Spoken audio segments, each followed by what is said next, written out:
नमस्कार दोस्तों, स्वागत है सभी का हिंदी पर और मैं हूं अभिनव सिंह।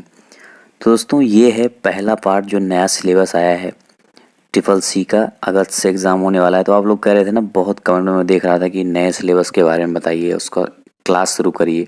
तो पहले तो मैं उसको आपको समझा देता हूँ किस तरह से होता है। तो आज इस वीडियो में उसी के बारे में डिस्कस करने वाला हूँ। तो ये जो वीडियो है ये सभी एग्ज़ाम के लिए इम्पोर्टेंट है, क्योंकि जो कंप्यूटर का इंट्रोडक्शन होता है और हिस्ट्री होती है, ये तो सभी एग्ज़ाम्स में पूछे जाते हैं। ट्रिपल सी हो या फिर कोई भी तरह का कम्पिटिटिव एग्ज़ाम हो, सब में हिस्ट्री के बारे में पूछते हैं। बाकी कुछ सिलेबस चेंज होता है, लेकिन हिस्ट्री तो सबका एक ही होता है। इसलिए मैंने सब कुछ इसमें IBPS SSC हो या फिर UP PCL पूछते हो आप लोगों में से बहुत लोग, तो ये सबके लिए बहुत खास है ये, क्योंकि जो कंप्यूटर का क्वेश्चन आता है तो हिस्ट्री में से, तो इसी में से आता है। बैंक का भी एग्ज़ाम होने वाला है अब, तो उसमें भी सब इम्पोर्टेंट है ये। तो चलिए आज का स्टार्ट करते हैं फिर। तो सबसे पहले बात कर लेते हैं इंट्रोडक्शन टू कंप्यूटर। पहला पार्ट ये है भी पहला चैप्टर ट्रिपल सी का यही है, इंट्रोडक्शन टू कंप्यूटर। कहीं भी आप कंप्यूटर आप सीखने जाओगे तो सबसे पहले आपको कंप्यूटर का परिचय ही दिया जाता है। तो कंप्यूटर क्या है, सबसे बड़ी बात यही होती है। तो कंप्यूटर एक ऐसा इलेक्ट्रॉनिक डिवाइस है जो गणना करने को गणना को आसान बनाता है और यूज़र द्वारा इनपुट किए गए डेटा में प्रक्रिया को सूचनाओं में बदल देता है, फिर रिजल्ट के रूप में प्रदर्शित करता है। इसको हिंदी में संगणक भी कहते हैं। तो यही तो होता है कंप्यूटर। होता क्या है और तो कंप्यूटर शब्द कहाँ से प्राप्त हुआ? तो ये शब्द लैटिन के शब्द कंप्यूटर, ये जो लिखा हुआ कंप्यूट से लिया गया, जिसका अर्थ है कैलकुलेशन करना या फिर प्रोग्रामेबल मशीन, समझ लो आप। और इसका फुल फॉर्म भी पता होना चाहिए आपको। Commonly operated machine particularly used for technical and educational research. इसका फुल फॉर्म भी आपको मालूम होना चाहिए। देखो काम किस तरह से करता है ये। सबसे पहले इनपुट, जब हम कोई चीज़ इनपुट करते हैं, जैसे कीबोर्ड में इनपुट करते हैं, फिर उसके बाद वो प्रोसेस होता है, फिर आउटपुट निकलता है।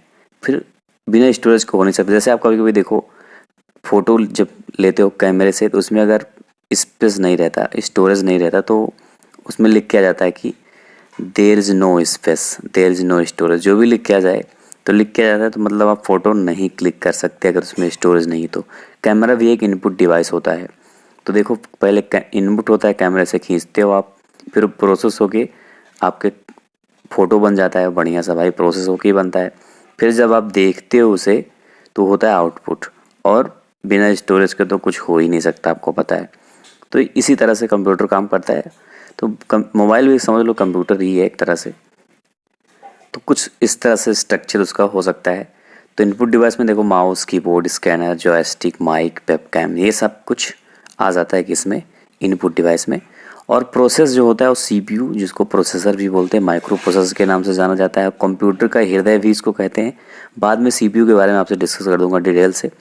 तो इसको कंप्यूटर का हृदय भी कहा जाता है वैसे, और माइक्रो प्रोसेसर है भी ये। इस तरह से होता है ये। आउटपुट, मॉनिटर और प्रिंटर, ये सब क्या है, आउटपुट होते हैं। मॉनिटर में सब कुछ डिस्प्ले होता है, और प्रिंटर से भी हम सब कुछ बाहर निकालते हैं, इसलिए उसको आउटपुट डिवाइस में रखा गया है। अब बात करते हैं कंप्यूटर के इतिहास के बारे में, जो कि मोस्ट इम्पॉर्टेंट है। अब इसमें देखो सबसे पहले कंप्यूटर के इतिहास के बारे में जब भी कहीं भी आप पढ़ोगे, कहीं भी देखोगे ना, सबसे पहले अबेकस का नाम ही आता है। और अबेकस है क्या? ये जो दिख रहा है ना इमेज में, यही अबेकस, इसी को बोलते हैं। और ये बताते हैं कि 5000 वर्ष पहले ही अस्तित्व में आया था। चीन में मिला था ये कैलकुलेशन मशीन अबेकस का आविष्कार, बताते हैं चीन में हुआ था। तो मुझे नहीं लगता कि चीन में हुआ था, मुझे ऐसा लगता है कि इंडिया में इससे पहले ही ये ज़रूर रहा होगा, इस तरह से कुछ काउंट करने की चीज़ें, मुझे ऐसा लगता है। क्योंकि इंडिया बहुत पुराना हिस्ट्री है इंडिया की अपने, और उसमें देखो बहुत ज्ञानी लोग बहुत पुराने समय में ही थे। तो कुछ ना कुछ जुगाड़ तो किए ही रहे होंगे, लेकिन बताते हैं कि चीन में, तो हमें चीन को ही पढ़ना है वैसे। 5000 वर्ष पहले 16वीं सदी में बताते हैं कि इसका निर्माण हो गया था। फिर बात करते हैं नेपियर बोन्स। अब देखो बोन्स लिखा है ना, बोन्स मतलब क्या होता है, हड्डी होती है। तो ये हड्डी का बना हुआ जॉन नेपियर्स, इनका पूरा नाम था सर जॉन नेपियर्स, इन्होंने ही इसको बनाया था। एक गणना का उपकरण ये भी था, समझ लो एक कैलकुलेटर ये भी था। तो ये जोड़ने, घटाने, गुणा करने, भाग करने, तो ये सब कुछ इसमें हो जाता था। तो कुछ इस तरह से है वो नेपियर बोन्स, आप देख सकते हो आपके स्क्रीन पर। तो इसका निर्माण 1616 में किया गया था, ये भी आपको पता होना चाहिए। अब देखो पास्क लाइन है हमारे सामने। इसको एडिंग मशीन या फिर पास्कलाइन कई सारे नाम से जानते थे। तो अबैकस और नेपियर बोन्स के निर्माण के बाद इसका निर्माण किया गया था पास्कलाइन का। तो सन 1642 में ब्लेज पास्कल इनका नाम था। तिन्नी के नाम से पास्कलाइन वो है बोलते हैं उसको, एडिंग मशीन भी बोला जाता है इसको। तो ब्लेज पास्कल ने इसका निर्माण किया था, जो एक यांत्रिक मशीन थी, मतलब वही जोड़ने घटाने वाली। तो इसमें 8 चलने वाले पहियों के साथ एक आयताकार बॉक्स शामिल था और ये सब सारी चीज़ें थी। ये अबैकस से अधिक गति से गणना करता था और यह पहला मैकेनिकल कैलकुलेटर भी था, ये भी आपको पता होना चाहिए। तो पास्कलाइन या फिर एडिंग मशीन ब्लेज पास्कल द्वारा बनाई गई थी। फिर अब आ जाते हैं डिफरेंस इंजन के बारे में बात करते हैं। देखो ये अब यहाँ से शुरू होता है कंप्यूटर का इतिहास। समझ लो अभी तक कैलकुलेटर का इतिहास चल रहा था हमारे सामने, वैसे वो भी कंप्यूटर ही एक प्रकार से, लेकिन वो कैलकुलेटर का इतिहास था। अब ये डिफरेंस इंजन से कहाँ से हिस्ट्री शुरू होती है कंप्यूटर की। तो चार्ल्स वेबेज जो कि कंप्यूटर के जनक इनको कहा जाता है, मैंने आपको बताए हुए थे कई बार। तो इन्होंने सबसे पहले डिफरेंस इंजन का निर्माण किया था 1822 में, इसका निर्माण किया गया था और इसका बजट जो पैसा था वो ब्रिटिश सरकार ने वहन किया था।